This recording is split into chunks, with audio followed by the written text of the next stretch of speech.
In this quick tutorial, I will show you how to color layers in your Adobe Photoshop. So let's go. Before we dive into the tutorial, if you find this tutorial useful and you're fairly new to this channel, remember click on that subscribe, turn on the notification bell for more tutorial tips about Photoshop. So with that being said, let's get started. Welcome back to this video, and to this video you're going to learn the simple trick to color your layer in Photoshop. So by coloring your layer in Photoshop, it allows you to be able to identify where a layer is belong to and what are the elements in the layer.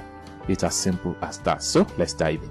So the very first one I'm going to work with, the adjusted layer right here. So the layer has been grouped and named. So what I need to do is to simply right click on the layer, then down below right here we can select red color.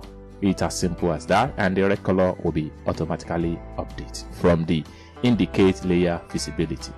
Next, we move to the next one right here where I click on the custom shape. So custom shape right here, we can change it to orange. Then the image shape right here, image layer, where I click on it, the image layer is blue.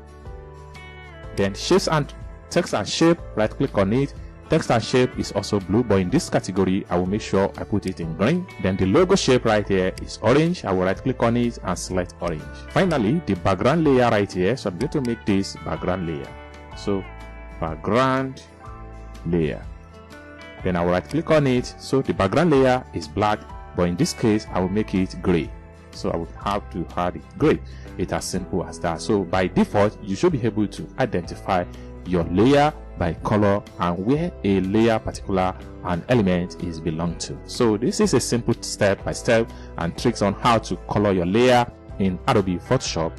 I hope you really got value for this video. If you find this video useful, give this video a big like, and also remember to subscribe to the channel for more tutorial about Photoshop tricks.